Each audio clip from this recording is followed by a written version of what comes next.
Michigan Out of Doors Online is brought to you in part by Tri-County Logging.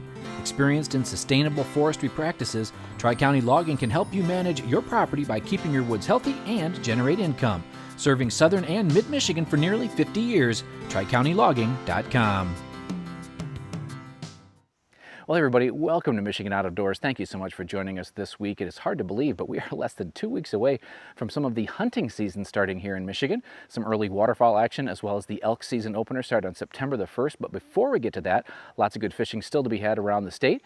We're going to take it to northern Michigan and do a little bass fishing on this week's show. And then Jenny is going to take us to the southeast part of our state. She's kind of our sturgeon expert, and she's going to take us out doing some sturgeon fishing at night with a grizzled veteran and someone who's never tried it before in their entire life. So that's a really cool story. And then Gabe Van Warmer is going to show us what he has been doing to putting in some food plots with an ATV to get ready for the upcoming deer seasons. Lots of good stuff on this week's show. You stay tuned. I'm Jimmy Gretzinger. It's time for Michigan Out of Doors. From the first spring rains to the soft summer breeze, dancing on the pine forest floor, the autumn colors catch your eyes. Here come the crystal winter skies. It's Michigan out of doors.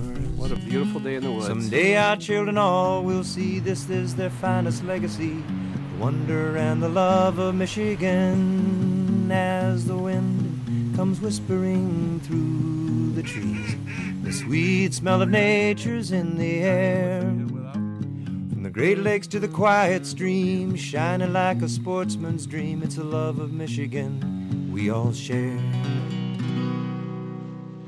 Michigan Out of Doors is presented by Country Smokehouse, a sportsman's meat processor and Michigan destination since 1988. Offers a variety of homemade smoked meats and Michigan-made products in-store and online. The Country Smokehouse features an outdoor barbecue and bar. Details at countrysmokehouse.com. Michigan's hunters and anglers are essential partners to the health of the state's wildlife and habitats. The Michigan Wildlife Council is dedicated to ensuring our hunting and fishing heritage and Michigan's natural resources are preserved for future generations.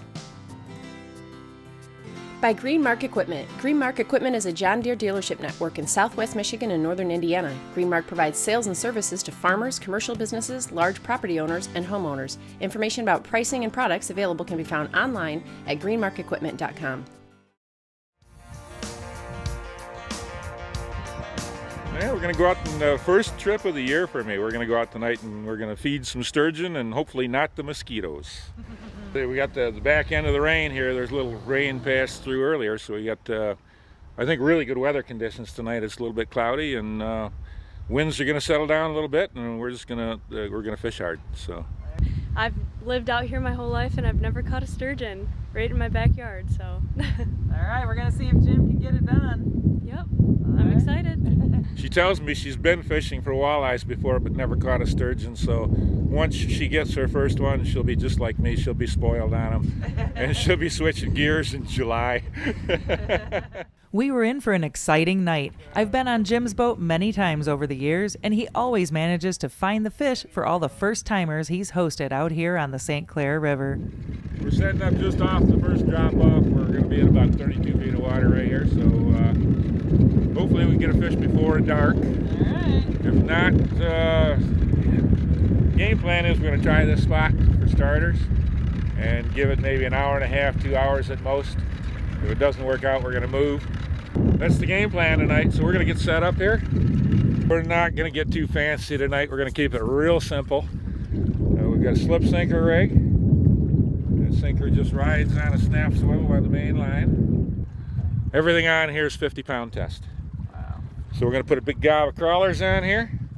And we're going to drop a couple straight down off the side, and then we're going to put a couple off the back corners. And I'm going to actually hold one of the rods and feel for a bite.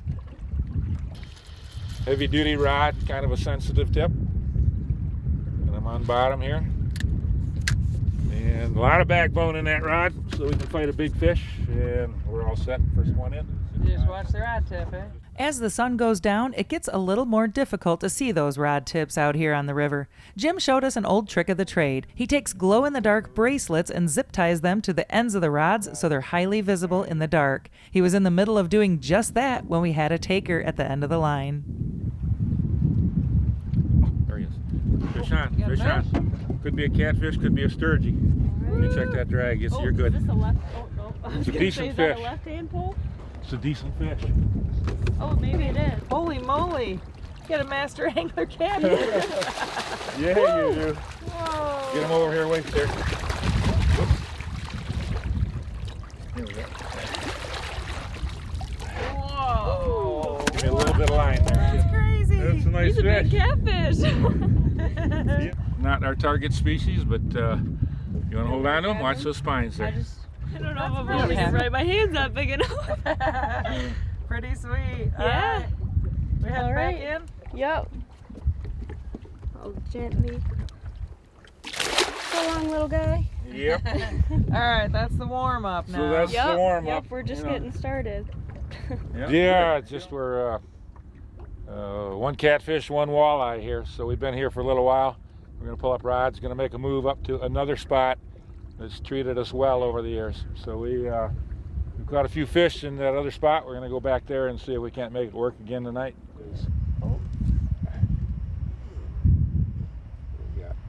Got us a big fish here. Cool. There's a sturgeon. It's a sturgeon. Oh, really? Yeah, he's a sturgeon. All right. Keep some tension on him. All right. I'm gonna get these other rods cleared. Okay. Give me a little time to get these rods cleared. All right. I'll just keep the tension, right? Yeah. Yep, keep some tension on Right him. off the bat, things got a little crazy out here. One of the other lines got tangled with McKenna's line and was causing some trouble. Jim wasted no time cutting that line to give McKenna control of her line. We got a big fish on there. Did He he just jump? jumped really high in the air, too. Well, he got tangled up. He got across that other line before I could get it out of the water. So rather than trying to fight that fish on two rods, getting even more tangled up, I just cut that line, let that sinker and that other hook go so that she could have a clear shot at landing this fish. You know, it's her first fish. It's a great big giant fish. And, you know, we just don't want to lose that. So we're going to do everything we can to get this thing into the boat. If he wants to run, let him run. What do you think, Jim? I think it's not a bad fish for the first fish of the year. And to have this young lady here to catch him, that's even more of a bonus. You know, I spent a lot of time out here with people just like her, getting them into their first sturgeon. Next, over here. Ooh, cool. Oh, maybe not. There you go. He's going to take off. He's going to fight you a little bit. Yeah, he's clear and he's unrolled. Tighten up on him. Steer him, pull him away from the motor if you can. Oh, he's belly up. Yeah, he's a little bit wrapped up here. He's the one tired fish. Reel right down to the sinker. Reel right down to the sinker. Okay, now hang on here. Oh, all right, hang on. Hang on, this is big. I'm going to get the head under one end here. Is it reeled down enough? Reel down to the sinker. Reel down to the sinker. Reel down right to the sinker. All right. There you go. Okay. All right, come on. I want to get this tail in there. Hang on. Come on, there we go. He's in the net. Heavy fish is a big fish. Need help? Yep, I do. You might have to. Yep. There we go. That is a giant. What? That Oh my gosh! that is a giant. Wow! Yeah, you know, before I left the house today, of course, I went through the boat and I made sure we had sandwiches and lights and mosquito repellent and safety gear and everything we needed to fish for sturgeon except for the measuring tape. So what we did is we laid him against the side of the boat here, and I kind of paced him off with my 12-inch shoes, and we figure he's a little over 5 feet. You know, he's probably been swimming in this river maybe since about the time that I was born. So, and I just turned 65. So, you know, I put that fish at over 50 years. That fish is, he's got to be 80 pounds anyways. It's a big fish. A lot of girth, you know. Some of these smaller fish we get aren't near this fat. This is a big, healthy, beautiful fish. That thing's bigger around than you. I know. I think Great laying job. down he'd be almost as tall as me Yeah. too. Great. So I'm just going to give him a little push here and let him go. Watch him swim away. Come on, baby. Yeah. There he goes. Perfect. Okay. All right, high five. Woo! Good job. I mean, that was a lot of weight to reel in, and that thing fought you like crazy. Yeah, my arm's tired, but I could keep going. Well, we're gonna keep going. If you guys are Yeah. game, I'm yeah. ready for another one. Okay. We were questioning the size of this net, but now we know it came in handy. Yeah, that was not overkill, was it? Nope, definitely not. Well, we wouldn't be needing the net for the next fish on, but it was another exciting one. We thought it was a catfish, so McKenna bowed out and let Jim reel it in. It ended up being a juvenile sturgeon, which is really neat to see up close. Look at that! So how old do they say these size are? You know what? We've raised these fish in our Sturgeon in the Classroom program. In 1 year, they're almost this big. Okay. Ouch, man, he is sharp. Well, I'm glad that McKenna got the big one and I got the little one. All right. You ready? Oh, he's ready to go. There he goes. He's lively.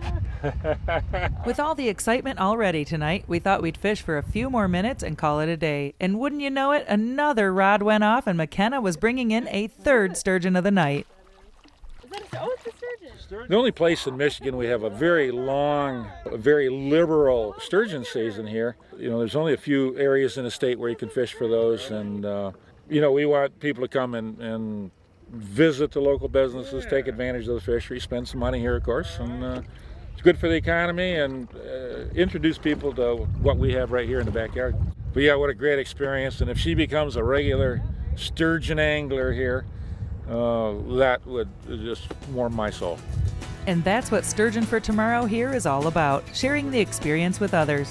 What an awesome way to celebrate these great fish here in Michigan's Out of Doors.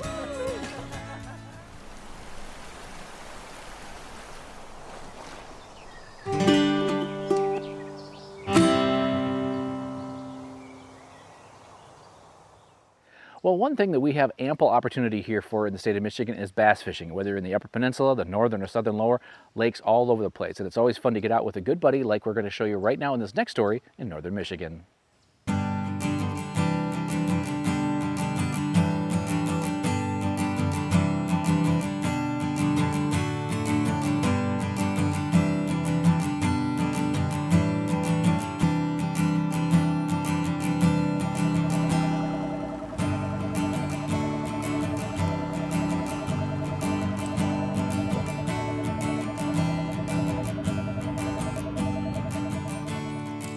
Right now I'm throwing a topwater, a little popping frog, trying to drum up a topwater strike. As soon as the sun gets a little bit higher, I'll probably switch to a wacky rig. Gary back there is throwing a jig right now.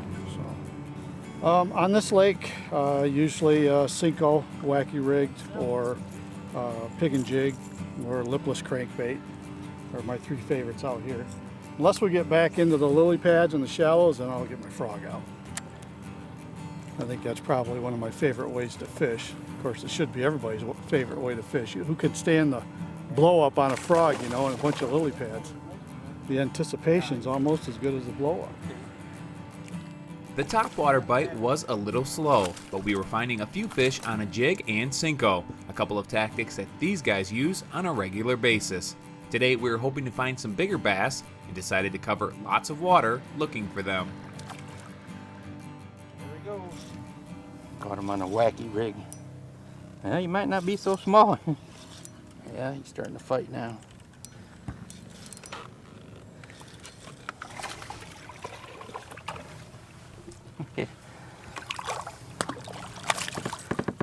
Now he's dead. Well, it seems to be doing okay. We're still on fish, but we're not catching the big ones like we want to be. But they seem to like this purple Yamamoto. But like I say, natural shad does good in here too. But let's go get some more. Now he's gonna get mad. These guys fish together quite often, and as anyone who fishes with a partner knows, sometimes one angler just has the hot hand. Today, Gary was putting quite a few fish in the boat, so I had to ask him if this is how it always goes. Do you always outfish your partner this bad, or is this... Not all the time. Sometimes he waxes me, but we do it. We're a team. If I ain't catching them, I'm glad he's catching them. He's catching a lot of cookie cutters and some keepers, but I'm trying to find a big one, so I'll keep throwing this lipless for a while. If he starts catching big ones, then this thing will get put away. It'll go back in the rod locker. We're just catching them occasionally, like Gary is right now. We'll just keep right on moving. We'll keep the trolling motor on 25, 35% and just keep moving across these humps until we find a good school of fish, and then we'll sit on it for a while until they quit biting. That's how we fish this lake. I wouldn't say it's necessarily how we fish all of them. It depends on the lake we're at, you know. But obviously any lake, if you're getting them left and right, you're going to stay in that particular spot until, you know, they quit biting, especially if they're bigger ones. If they're little ones, yeah, then maybe you need to move on. But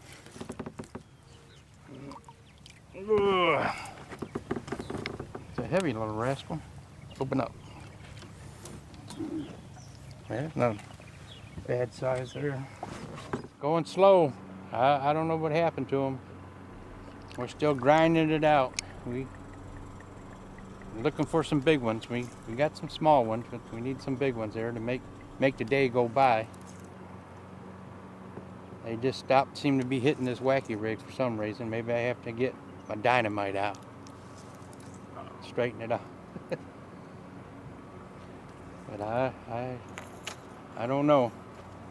Probably a breath of wind out here. That might have something to do with it.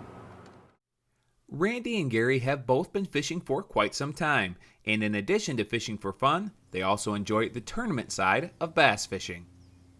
I love the camaraderie, you know, tournament fishing. I love the competition, and we got a good bunch of guys in our club. So, I mean, it's just a lot of fun. I mean, I really enjoy it. I've been doing this for 35 years. It's just relaxing. It relaxes me 100%. I'd rather do this than anything, especially work. I really started getting into it when I lived in Texas. I used to fish them big lakes. Lake Fork, Sam Rayburn, Toledo Bend, all them lakes, Choke Canyon.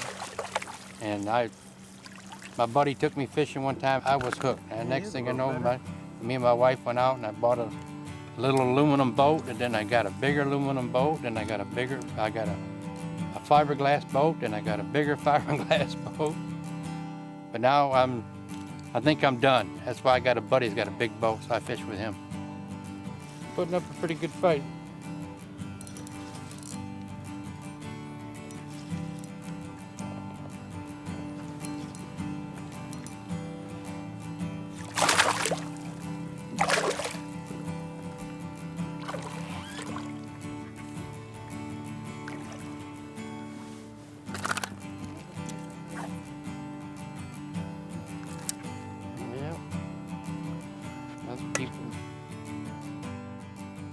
Although we never did catch that big bass the guys were hoping for, we did catch several nice fish throughout the day and enjoyed some quality time on the water.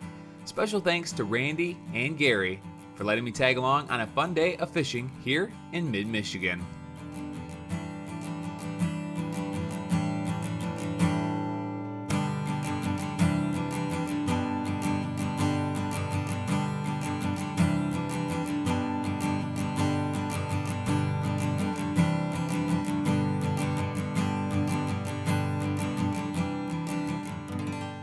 With the deer baiting ban in place here in southern Michigan, food plots are becoming very, very popular. One way to do that is with an ATV like we've got here.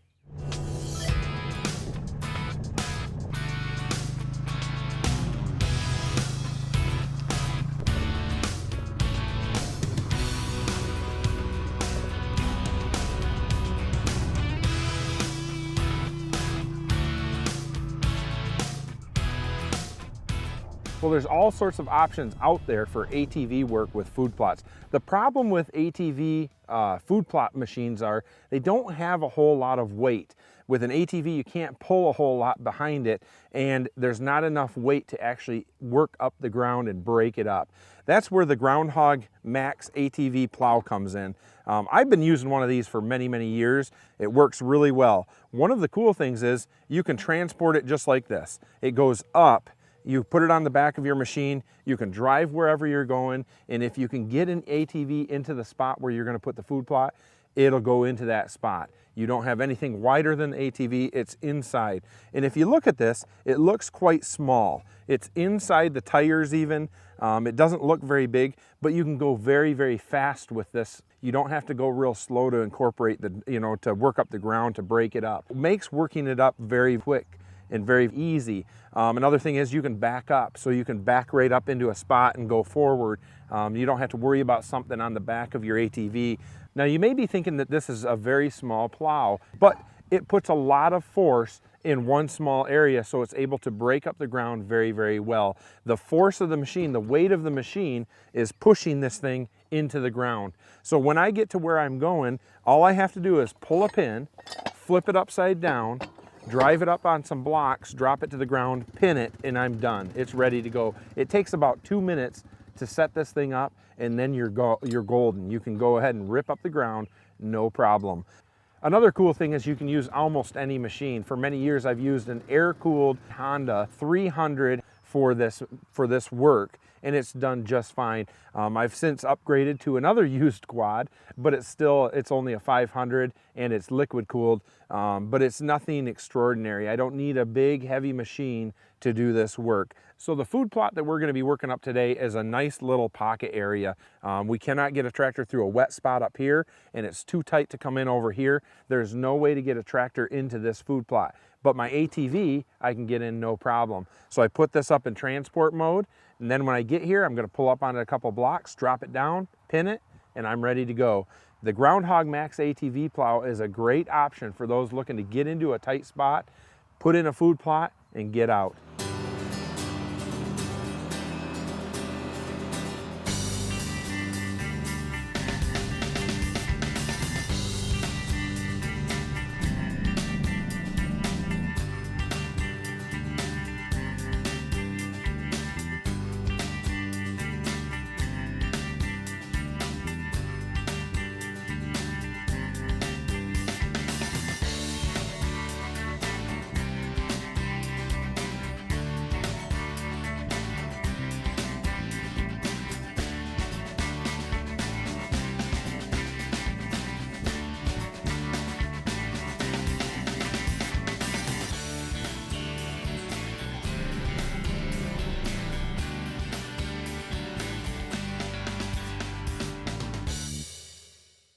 Well, that concludes the tilling portion of this food plot, and as you can see, it really did a good job of getting down and working in there deep. The weight of the machine pushed right down and it works well. So I think we're all set now to put some seed in the ground. We're going to cull the packet, wait for some rain, and hopefully this thing will sprout great. This is going to be a good food plot come fall.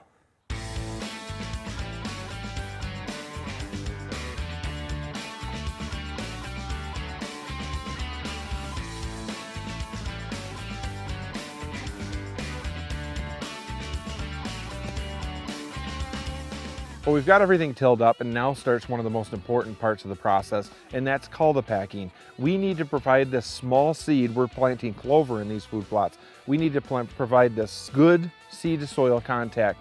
We don't want it very fluffy. We don't want the ground very clumpy. And by running a cultipacker over the full food plot before we seed, that allows us to have a firm seed bed for the seed to land on. And then we cultipack it again to push that seed down into that firm soil bed, and then it allows it to grow better. That's what we need for good seed growth. What I'm going to be using today with my ATV is a Packer Max cultipacker, and this is kind of the new style for food plots. This thing is a polyethylene cultipacker, so it's thick, it's very durable. You're going to run over rocks and everything, and it's not going to matter with this. It's easy to set up. Then you fill it with water. It becomes about 350 pounds, and it pushes down against the soil very, very well. I use this Packer Max because it's very portable. I can throw it on my trailer, bring it to another food plot. At the end of the year, I just drain it, make sure there's no water in it for the winter time. So what I'm going to do is I'm going to cultipack it once, seed the food plot, and then we're going to cultipack it again and provide good soil to seed contact that'll be needed for this food plot to grow.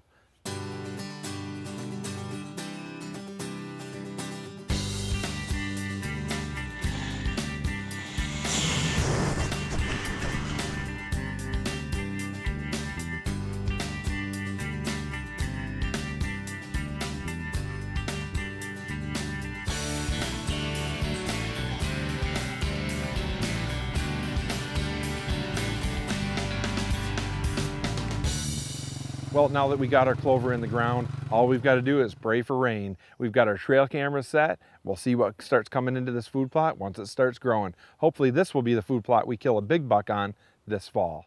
Well, everybody, thank you so much for watching Michigan Out of Doors this week. If you missed part of this week's show or last week's show, or you want to check up on something we've been doing over the last several weeks, you can always do that on our website. We're also on the social media sites if you want to check us out there, see what we're up to on a more day-to-day basis. And if you're ever on YouTube, you can subscribe to our channel there, get an email every time we post something new. Lots of new stuff coming over the next couple of weeks. Got some good big lake fishing that's really starting to heat up right now. The kings are moving in a lot of ports. And we're going to show you some information about a proposed pheasant stamp that might be really a good thing for all of us who love to chase those long-tailed birds. Lots of good stuff coming over the next several weeks. If we don't see it in the woods or on the water, hopefully we'll see it right back here next week on your PBS station. Michigan Out of Doors is presented by. Do you dream of somewhere bigger than your backyard? You can get there with Greenstone. Whether you want to hunt, fish, hike, or just watch the sunset, we're ready to help you own your place in the great outdoors. To learn more, visit greenstonefcs.com. DTE believes to lead, we have to do what's right. So we're tripling renewables and cutting carbon emissions in half over the next 10 years. DTE. By G5 Outdoors, makers of the Quest and Prime bows, manufactured and designed in Memphis, Michigan. G5 offers a line of archery bows, broadheads, and accessories on the web at g5outdoors.com. Closed captioning provided by Marvo Mineral, makers of Lucky Buck, deer management products including minerals to supplement deer diets year-round to improve health and antler growth. When I wander far away, a dream stays with me night and day. It's the road that leads to my home state. I am a Michigan man. Changing seasons paint the scene like rainbow trout in a hidden stream. The white-tailed deer